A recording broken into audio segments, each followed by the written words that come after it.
Hello everyone, welcome to our YouTube channel.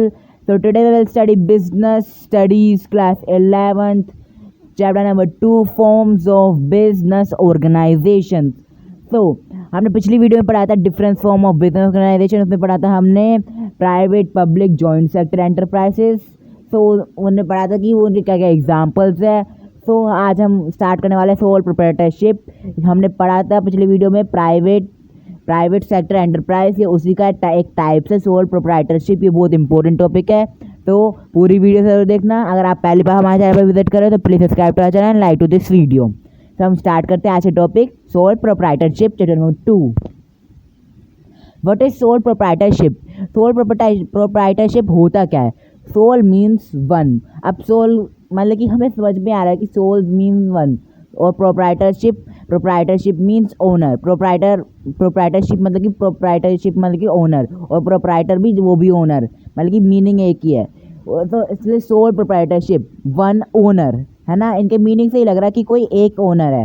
अब sole means one and proprietor means owner. It is a form of business organization which is manage by a single person. अब आपने कई बार देखा होगा कई लोग खुद अकेले ही एक बिजनेस स्टार्ट करते हैं, वही होती है एक सोल प्रोप्राइटरशिप. मतलब कि इसमें भी तो एक इंडिविजुअली काम करना है, प्राइवेट इंडिविजुअल है ना. तो वो भी तो इसलिए वो प्राइवेट सेक्टर एंटरप्राइज के अंदर आती है सोल प्रोप्राइटरशिप, क्योंकि इसमें एक इंडिविजुअल है ना.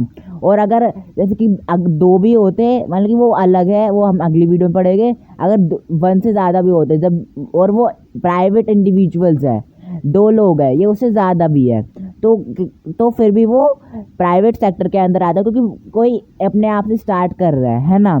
So which is manage by a single person who is the bearer of overall risk. अब हमने ये पढ़ा था कि बिजनेस स्टार्ट करने वाले की एक रिस्क की तरह ही है. रिस्क ऑलवेज रहता है एक बिजनेस में, अनप्रिडिक्टेबल रहता है, कब प्रॉफिट हो जाए अच्छा और कब लॉस हो जाए, है ना. And getting the profit for suffering and loss as well, मतलब कि वो प्रॉफिट भी ला सकता है और लॉस भी. अब अकेला कोई इंसान कर रहा है, मतलब कि अकेला कोई सिंगल इंडिविजुअल है, तो वो अगर प्रॉफिट होगा तो उसके पास ही जाएगा पूरा, है ना. और अगर लॉस होगा तो उसे ही, मतलब कि उसमें सर्वाइव करना होगा. तो ये होती है सोल प्रोप्राइटरशिप. अगर क्वेश्चन आए एग्जाम में तो ज़रूर आप करके आएंगे, यही लिख के आना है sole proprietorship. What is sole proprietorship? So हम features of sole proprietorship. Features क्या क्या होते हैं सोल प्रोप्राइटरशिप के?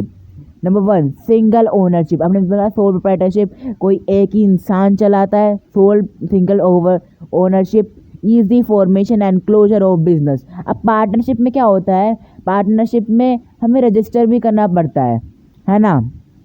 रजिस्टर भी करना पड़ता है, और मतलब कि हम वो आगे पढ़ेंगे कैसे क्या होता है. हमें रजिस्टर करना पड़ता है, और हमें मतलब कि डिसीजंस, मतलब कि हम खुद नहीं ले सकते हम पार्टनरशिप्स में.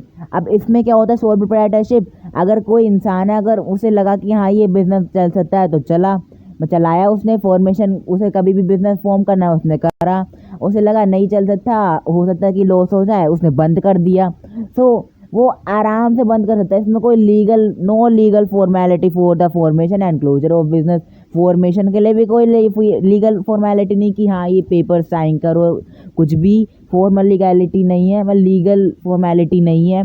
क्लोजर को क्लोज करना है, इसमें भी कोई लीगल फॉर्मेलिटी नहीं है. भाई अगले दिन से दुकान बंद, बस गए, बंद हो गया बिजनेस, क्या है ना. नंबर 4 है liabilities of single ownership is unlimited. अब लाइबिलिटीज़ में आपने अकाउंट में पढ़ा होगा कि लाइबिलिटीज़ क्या होती है, हमने ये देखा था अकाउंट्स में. तो बिजनेस में लाइबिलिटी वो होती है जो हमें मतलब कि पे करना है दूसरों को, है ना.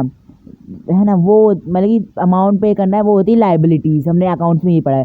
पर अनलिमिटेड लाइबिलिटीज़ का मतलब ये मत समझना हम जितने चाहे वो ले सकते हैं, मतलब कि दूसरों से अमाउंट, ये नहीं है लाइबिलिटीज़ का. बिजनेस में मतलब बिजनेस स्टडीज़ में, मतलब कि इस चैप्टर्स में लाइबिलिटीज़ का मतलब है कि मैंने नोट भी लिख रखा है, लाइबिलिटीज़ मीन रिस्पॉन्सिबिलिटी.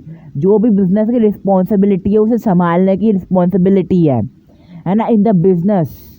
मतलब कि जो भी लाइबिलिटीज़ मीन्स रिस्पॉन्सिबिलिटी, जो भी रिस्पॉन्सिबिलिटी होती है ना अनलिमिटेड होती है ना. अब मैं एक बिज़नेस स्टार्ट कर रहा हूँ, उसमें मेरे सारे, मैं सिंगल हूँ, मैं स्टार्ट कर रहा हूँ, सारी रिस्पॉन्सिबिलिटी मेरी, अनलिमिटेड रिस्पॉन्सिबिलिटी होती है ना।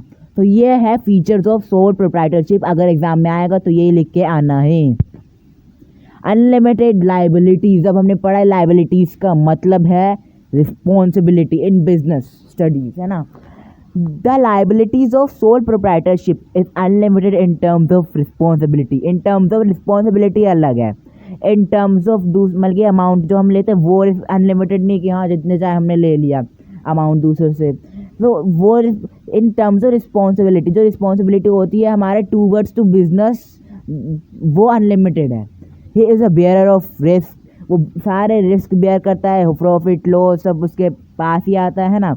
नो सेपरेट लीगल एंटिटी, मतलब कि कोई भी सेपरेट लीगल एंटिटी नहीं है। लैकिंग ऑफ बिजनेस कंटिन्यूटी, अब कोई सोचता है कि हाँ कि अब मुझे ये बिजनेस नहीं करना, मुझे बंद करना है, अगले दिन से वो बंद कर देगा, तो बिजनेस कंटिन्यूटी लैक होती है कहीं ना कहीं इसमें। स्मॉल साइज बिजनेस, अब स्मॉल साइज बिजनेस हो ज़्यादा से ज़्यादा कई लोग स्मॉल साइज बिजनेस हो जाता है ये, क्योंकि इंडिविजुअल है, हो सकता है कि उसका फाइनेंस कम हो स्टार्ट करने का, हो सकता है क्या नाम है उसका बहुत ज़्यादा हो, तो वो मतलब कि अगर ज़्यादातर कम ही होता है क्योंकि कोई इंडिविजुअल ही है, तो स्मॉल साइज बिजनेस भी होता है। आज का टॉपिक हमारा यहीं पे खत्म हुआ। अगर आपको वीडियो अच्छी लगी हो please subscribe to our channel and like to this video. Thank you to visiting our channel. आपको इसकी प्लेलिस्ट मिल जाएगी डिस्क्रिप्शन पे। Thank you.